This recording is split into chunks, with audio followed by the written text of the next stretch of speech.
ನಮಸ್ತೆ ವೀಕ್ಷಕರೇ, ನಾನು ನಿಮ್ಮ KN ರಾವ್ ಜೋಶಿ. ಜ್ಯೋತಿಷ ರತ್ನ ಚಾನಲನ್ನು ಲೈಕ್ ಮಾಡಿ, ಸಬ್ಸ್ಕ್ರೈಬ್ ಮಾಡಿ, ಆದಷ್ಟು ಶೇರ್ ಮಾಡಿ. ಇವತ್ತಿನ ವಿಷಯ ಆಗಸ್ಟ್ ತಿಂಗಳ ಮಾಸ ಭವಿಷ್ಯ ಬಗ್ಗೆ ತಿಳಿಸೋಕೆ ಬಂದಿದ್ದೀನಿ. ಅದರಲ್ಲಿ ಎರಡನೇ ರಾಶಿಯಾದಂಥ ವೃಷಭ ರಾಶಿ.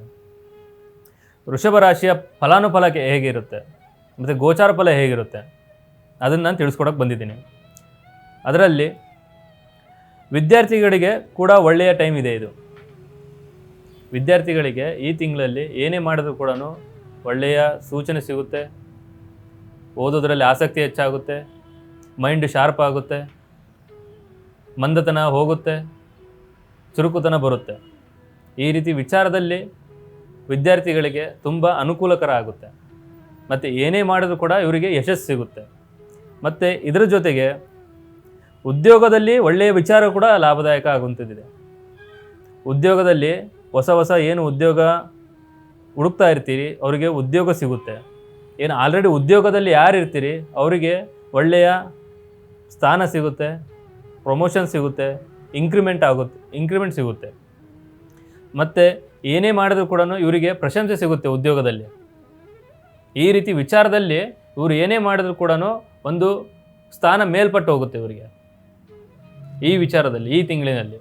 ಮತ್ತು ಇದರ ಜೊತೆಗೆ ಮದುವೆಗೆ ಏನು ಶುಭ ಸಮಾರಂಭದಲ್ಲಿ ಏನು ನೀವು ಹುಡುಕ್ತಾ ಇರ್ತೀರಿ, ಮದುವೆಗೆ ಹೆಣ್ಣು ಸಿಗ್ತಾ ಇರಲ್ಲ, ಮತ್ತು ಎಷ್ಟೇ ನೀವು ಹುಡುಗಿ ನೋಡೋಕೆ ಹೋದ್ರೂ ಕೂಡ ನಿಮಗೆ ಸೆಟ್ ಆಗ್ತಾ ಇರಲ್ಲ. ಈ ರೀತಿ ವಿಚಾರದಲ್ಲಿ ಏನಿರುತ್ತೆ, ಈ ತಿಂಗಳಿನಲ್ಲಿ ನೀವು ಯಾವುದೇ ಹೆಣ್ಣನ್ನು ನೋಡೋಕೆ ಹೋದ್ರೂ ಕೂಡ ಆ ಹೆಣ್ಣಿಗೆ ನೀವು ಮದುವೆ ಆಗುವಂಥ ಚಾನ್ಸಸ್ಗಳು ಇರುತ್ತೆ. ಇದನ್ನು ಒಳ್ಳೆಯ ರೀತಿಯಿಂದ ಜಾತಕ ಪರಿಶೀಲನೆ ಮಾಡಿ, ಗಂಡು ಹೆಣ್ಣು ಸಾಲಾವಳಿ ನೋಡಿ, ಗಣಗಳನ್ನು ನೋಡಿ ನೀವು ಮುಂದೆ ಹೋದಷ್ಟು ನಿಮಗೆ ತುಂಬ ಅನುಕೂಲಕರ ಆಗುತ್ತೆ. ಮತ್ತು ಸಂತಾನದಲ್ಲಿ ಯಾರು ಅಪೇಕ್ಷೆ ಪಡ್ತಾ ಇರ್ತೀರಿ ಈ ತಿಂಗಳಿನಲ್ಲಿ ಸಂತಾನ ಆಗುವಂಥ ಚಾನ್ಸಸ್ಗಳು ಇದೆ. ಗಂಡ ಹೆಂಡತಿ ಇಬ್ಬರೂ ಕೂಡ ಪ್ರೀತಿ ವಿಶ್ವಾಸದಿಂದ ನಂಬಿಕೆಯಿಂದ ಎಷ್ಟು ನೀವು ಚೆನ್ನಾಗಿರ್ತೀರಿ, ಸಂತಾನದಲ್ಲಿ ಅಷ್ಟೇ ನಿಮಗೆ ಒಳ್ಳೆಯ ಫಲ ದೊರಕುವಂಥ ಚಾನ್ಸಸ್ಗಳು ಇದೆ. ಮತ್ತು ವ್ಯಾಪಾರಸ್ಥರಿಗೆ ತುಂಬ ಅನುಕೂಲ. ಬೀದಿ ಬದಿ ವ್ಯಾಪಾರ ಆಗಿರ್ಬೋದು, ಕಮರ್ಷಿಯಲಲ್ಲಿ ಏನು ಅಂಗಡಿ ಇಟ್ಟು ಮಾಡ್ತಿರೋ ಅವರಿಗಾಗಿರ್ಬೋದು, ಮತ್ತು ಏನೇ ಒಂದು ಪೊಸಿಷನ್ದಲ್ಲಿ ಏನೇ ಒಂದು ವ್ಯಾಪಾರ ಅಭಿವೃದ್ಧಿ ಆಗ್ತಿರ್ಬೋದು, ದೊಡ್ಡ ದೊಡ್ಡ ಬಿಸ್ನೆಸ್ ಏನು ಮಾಡ್ತಾ ಇರ್ತೀರಿ ಅವರಿಗೂ ಕೂಡ ಒಳ್ಳೆಯ ಲಾಭ. ಏನೇ ₹1 ಹಾಕಿದ್ರು ಕೂಡ ₹10 ತೆಗೆಯುವಂಥ ಚಾನ್ಸಸ್ಗಳು ಈ ತಿಂಗಳಲ್ಲಿದೆ. ನೀವು ಏನೇ ಮಾಡ್ತಾ ಹೋದ್ರೂ ಕೂಡ ನಿಮಗೆ ಧನ ಆಗಮನ ಆಗುವಂಥ ಚಾನ್ಸಸ್ ಇದೆ. ಪ್ರಯತ್ನ ನೀವು ಎಷ್ಟು ಮಾಡ್ತೀರಿ ಅದು 2 ಪಟ್ಟು ದುಡ್ಡು ನಿಮಗೆ ಬರ್ತಾ ಹೋಗುತ್ತೆ ಈ ತಿಂಗಳಲ್ಲಿ. ಸ್ವಲ್ಪ ಶ್ರದ್ಧೆ, ಭಕ್ತಿ, ಪ್ರಯತ್ನ, ನಂಬಿಕೆ ಇಟ್ಟು ನೀವು ಯಾವುದೇ ಕೆಲಸ ಮಾಡೋದು ಕೂಡ ನಿಮಗೆ ಧನ ಆಗಮನ ಆಗ್ಬೋದು, ಒಳ್ಳೆಯ ಪೊಸಿಷನ್ ಸಿಗ್ಬೋದು, 1 ಅಲ್ಲ 2 ಅಂಗಡಿಗಳು ಇಡ್ಬೋದು. ಅದರಿಂದ ನಿಮಗೆ ವ್ಯಾಪಾರ ಅಭಿವೃದ್ಧಿಯಾಗಿ ಆಸ್ತಿ, ಅಂತಸ್ತು, ವಾಹನ ಎಲ್ಲ ರೀತಿ ತಗೊಳ್ಳುವಂಥ ಚಾನ್ಸಸ್ಗಳು ಆಗಿರ್ಬೋದು. ಈ ತಿಂಗಳಿನಲ್ಲಿ ನೀವು ಎಷ್ಟು ನಂಬಿಕೆಯಿಂದ ಪ್ರಯತ್ನದಿಂದ ಎಷ್ಟು ಮುಂದುವರಿತೀರಿ ಅಷ್ಟು ನಿಮಗೆ ಒಳ್ಳೆಯದಾಗ್ತಾ ಹೋಗುತ್ತೆ. ಮತ್ತು ಇದ್ರ ಜೊತೆಗೆ ಜಾಬ್ ಜೊತೆಗೆ ಯಾರು ಬಿಸ್ನೆಸ್ ಮಾಡ್ತೀರಿ, ಜಾಬ್ ಮಾಡ್ತಾ ಇರ್ತೀರಿ, ಅದ್ರ ಜೊತೆಗೆ ಪಾರ್ಟ್ ಟೈಮ್ ಜಾಬು ಮಾಡಬೇಕಂತ ಏನು ಮಾಡ್ತಿರ್ತೀರಿ, ಇಲ್ಲ ಏನಾರು ಒಂದು ಬಿಸ್ನೆಸ್ ಮಾಡಬೇಕಂತ ನಿಮ್ಮ ಮೈಂಡಲ್ಲಿ ನಿಮ್ಮ ಆಲೋಚನೆಯಲ್ಲಿ ಹುಟ್ಟದಾಗಿಂದ ಇದು ಮಾಡಬೇಕು ನಾನು, ಇದು ಮಾಡಿದೆ ನಾನು, ಇದು ನನ್ನ ಕನಸು, ಈ ರೀತಿ ಏನಿರುತ್ತೆ ನಿಮಗೆ ಹಣದ ತೊಂದರೆ ಇರುತ್ತೆ. ಅದಕ್ಕೋಸ್ಕರ ನೀವು ಏನು ಮಾಡ್ತೀರಿ, ಜಾಬ್ ಸೇರ್ತೀರಿ.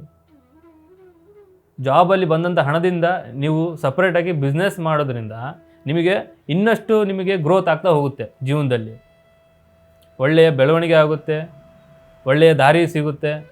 ಮತ್ತು ನೀವು ಹೋಗುವ ದಾರಿಲಿ ನಿಮಗೆ ಪ್ರಶಂಸೆ, ಗೌರವ, ಸ್ಥಾನ, ಮಾನ ಎಲ್ಲ ರೀತಿ ಸಿಗ್ತಾ ಹೋಗುತ್ತೆ. ನೀವು ಚಂಚಲ ಮನಸ್ಸು ಬಿಟ್ಟು ಸ್ಥಿರ ಮನಸ್ಸಿನಿಂದ ಏನೇ ಮಾಡಿದ್ರೂ ಕೂಡ ನಿಮಗೆ ಅತ್ಯುನ್ನತ ಒಳ್ಳೆಯ ಮಾರ್ಗ ಸಿಗುತ್ತೆ. ಕೆಟ್ಟ ಆಲೋಚನೆ ಬಿಟ್ಟು ಒಳ್ಳೆಯ ಆಲೋಚನೆಯಿಂದ ನೀವು ಏನೇ ಮಾಡಿದ್ರು ಕೆಲಸಗಳು, ನಿಮ್ಮಲ್ಲಿ ಚಂಚಲ ಮನಸ್ಸು ಬಿಟ್ಟು ಸ್ಥಿರ ಬುದ್ಧಿಯಿಂದ ನೀವೆಷ್ಟು ಕೆಲಸ ಮಾಡ್ತಾ ಇರ್ತೀರಿ ಅಷ್ಟು ನಿಮಗೆ ಒಳ್ಳೆಯದಾಗ್ತಾ ಹೋಗುತ್ತೆ. ಅನಾವಶ್ಯಕವಾಗಿ ಮಾತನಾಡೋದ್ರಿಂದ ನಿಮಗೆ ಗೌರವಕ್ಕೆ ಧಕ್ಕೆ ಬರುತ್ತೆ. ಏನೇನೋ ಮಾತಾಡ್ತಿರ್ತೀರಿ, ಯಾರೇನೋ ಮಾತಾಡ್ತಿರ್ತಾರೆ, ಅದರಲ್ಲಿ ನೀವು ಏನೇನೋ ಮಾತಾಡ್ತಾ ಇರ್ತೀರ, ಇಲ್ಲ ಒಬ್ರಿಗೆ ಹರ್ಟ್ ಆಗಂಗೆ ನೀವು ಮಾತಾಡ್ತಾ ಇರ್ತೀರ. ಆ ವಿಚಾರದಿಂದ ಅವರು ನೊಂದು ನಿಮ್ಮ ಮೇಲೆ ಸ್ವಲ್ಪ ದ್ವೇಷ ಕಾಡುವಂಥ ಚಾನ್ಸಸ್ಗಳು ಇರುತ್ತೆ. ಸ್ವಲ್ಪ ಅದರ ಬಗ್ಗೆ ನೀವು ಗಮನ ಇಡಬೇಕು. ಈ ವಿಚಾರದಿಂದ ನೀವು ಮುಂದಕ್ಕೆ ಹೋಗಿ ಎಲ್ಲ ರೀತಿ ಒಳ್ಳೆಯದಾಗ್ತಾ ಹೋಗುತ್ತೆ. ಓವರಾಲ್ ಈ ತಿಂಗಳಲ್ಲಿ ನಿಮಗೆ ಎಲ್ಲನೂ ಒಳ್ಳೆಯದು, ಶುಭ ಆರಂಭನೇ ಇದೆ. ಏನೂ ಚಿಂತೆ ಪಡೋ ಅವಶ್ಯಕತೆ ಇಲ್ಲ. ಎಲ್ಲ ರೀತಿ ಒಳ್ಳೆಯದಾಗ್ತಾ ಹೋಗುತ್ತೆ. ಮತ್ತು ಇನ್ನೂ ನಿಮಗೆ ಏನೇ ಕಿರಿಕಿರಿ ಆಗ್ತಾಯಿದ್ರು ಇವೆಲ್ಲರ ಜೊತೆಗೆ ಮತ್ತೆ ನನಗೆ ಈ ಸಮಸ್ಯೆಯಲ್ಲಿ ಭಾಳ ಪೆಟ್ಟು ಮೇಲೆ ಪೆಟ್ಟು ಬೀಳ್ತಾ ಇದೆ ಗುರುಗಳೇ, ಏನೇ ಮಾಡೋಕ್ಕೋದ್ರೂ ನನಗೆ ಹಣ ದೊರಕ್ತಾ ಇಲ್ಲ ಅಂತಂದರೆ ಒಮ್ಮೆ ಜಾತಕ ಪರಿಶೀಲನೆ ಮಾಡಿ, ಒಮ್ಮೆ ನಮ್ಮನ್ನು ಸಂಪರ್ಕಿಸಿ, ಏನಿದೆ ಎಲ್ಲ ರೀತಿ ಬಗೆಹರಿಸ್ತೀವಿ. ಇನ್ನೂ ಏನೇ ಸಮಸ್ಯೆಗಳಿದ್ರು ನಮ್ಮನ್ನು ಕನ್ಸಲ್ಟ್ ಮಾಡಿ. ಸರ್ವೇ ಜನ ಸುಖಿನೋ ಭವಂತು.